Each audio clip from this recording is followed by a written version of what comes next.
స్నేహ మాత్రం అక్షయ్ గురించి కనీసం ఆలోచించడం లేదు కూడా. 7 ఏళ్ల తర్వాత తను తన తండ్రిని కలవబోతున్నందుకు చాలా సంతోషంగా ఉంది. కానీ ఎయిర్పోర్ట్ నుంచి బయటకు రాగానే తనకు కనిపించాడు వైభవ్ ఇంకా పర్ణిక. కావాలని పర్ణిక స్నేహను రెచ్చగొట్టడానికి వైభవ్ను ఎయిర్పోర్టుకు తీసుకొచ్చింది. కానీ స్నేహ మాత్రం వాళ్లను చూసి ఏమాత్రం రియాక్ట్ అవ్వలేదు. కానీ పర్ణికను చూడగానే స్నేహకు తన గతమంతా గుర్తొచ్చింది. పర్ణిక తనకు చేసిన మోసమంతా తన కళ్ల ముందు కదిలి మిస్ ఫ్రాడ్ అని అంటుంది. వైభవ్ యువన్ని ఒక పిక్ పాకెటర్ని చూసినట్టుగా చూశాడు. అప్పుడు స్నేహ చెప్పింది యువన్ తన కొడుకేనని. అది విన్న వైభవ్ మరియు పర్ణికకు షాక్ కొట్టినట్టయింది. పర్ణికకు తెలుసు స్నేహ ఇంకా పెళ్లి చేసుకోలేదని. మరి ఈ పిల్లాడెక్కడి నుంచి వచ్చాడు? అప్పటిదాకా సైలెంట్ గా ఉన్న వైభవ్ పర్ణిక అలా మాట్లాడేసరికి తను కూడా మొదలు పెట్టేశాడు. ఆయన నీలాంటి దానికి పెళ్లి కాకుండానే బిడ్డ కనడం అనేది చాలా చిన్న విషయం. ఆ మాటకు స్నేహ మనసు ఒక్కసారిగా చివుక్కుమంది. కోపాన్ని తట్టుకోలేక వెంటనే వైభవ్ చెంపను చెల్లుమని పెంచింది. ఎవరితో అయితే తను జీవితం పంచుకోవాలనుకుందో అతని తన గురించి అంత నీచంగా మాట్లాడతాడనుకోలేదు. ఆవేశంలో ఉన్న వైభవ్ కు యువన్ చేసిన పని మరింత కోపం తెప్పించింది. యువన్ మీద కోపంతో పర్ణిక ఇంకా వైభవ్ ముందుకు అడుగు వేశారు. కానీ ఇదంతా దూరం నుంచి వేరెవరో గమనిస్తూ ఉన్నారు. అది మరెవరో కాదు, అక్షయ్. స్నేహ, నువ్వెక్కడున్నావా? ఎక్కడెక్కడో వెతుకుతున్నాను నీకోసం. చెప్పకుండా నువ్వెప్పుడు అలా ఎక్కడికి వెళ్ళకు.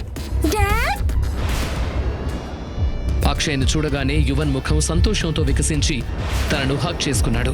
అక్షయ్ ప్రవర్తనకు స్నేహ ఒక్కసారిగా కంగారు పడింది. కానీ అసలైన షాక్ తగిలింది మాత్రం పర్ణిక వైభవ్లకు. యువన్ అక్షయ్ని డాడీ అని పిలవటం చూసి నోరెళ్లబెట్టారిద్దరు.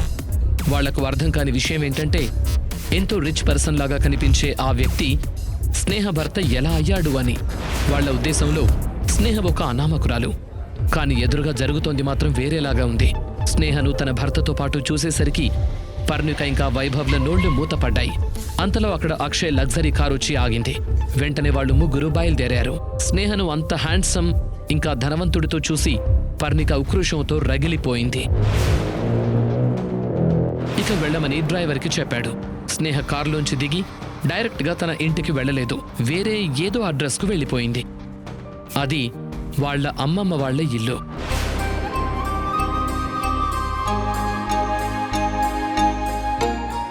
స్నేహ, అమ్మమ్మ.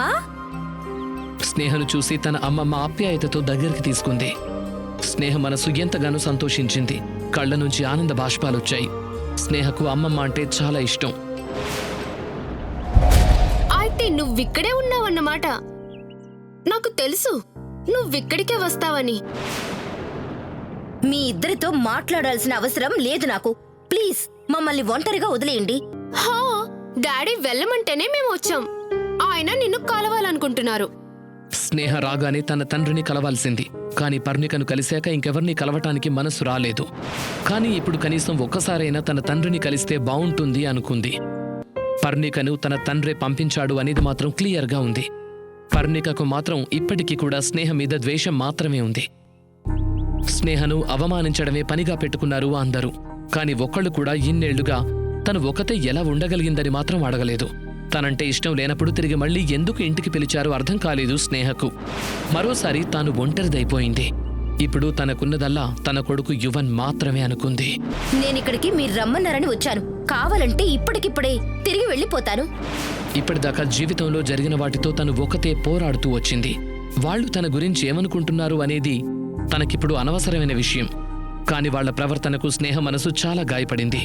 తనకు ఎలా స్వాగతం పలుకుతారని తను ఊహించింది. కాని మరీ ఇంతలా విషయం కక్కుతారని తాను ఊహించలేకపోయింది. స్నేహ ఆ రోజు తన మనసులో కోపాన్ని బయట పెట్టాలనుకుంది. బయటకు వెళ్లిపోతున్న స్నేహను వైభవ్, స్నేహ ప్లీజ్ నేను చెప్పేది విను. ముందు రోజు నుంచి వైభవ్ స్నేహను ఒక విషయం గురించి అడగాలి అనుకుంటూ ఉన్నాడు. అంటే నిన్ను ఫ్రేమ్ చేశారా అప్పుడు? వైభవ్ అడిగిన ప్రశ్నకు స్నేహ ఏమని సమాధానం చెప్పింది? స్నేహ నిజం చెప్పేస్తుందా? ఒకవేళ చెప్తే వైభవ్ తనని నమ్ముతాడా? తెలుసుకోవాలంటే ఇప్పుడే డౌన్లోడ్ చేసుకోండి పాకెట్ ఎఫ్ఎం. క్రింద ఇచ్చిన లింక్ ని క్లిక్ చేసి పాకెట్ ఎఫ్ఎం యాప్ ని ఇన్స్టాల్ చేసుకోండి. వినండి బ్లాక్ బస్టర్ ఆడియో సిరీస్ మధురం.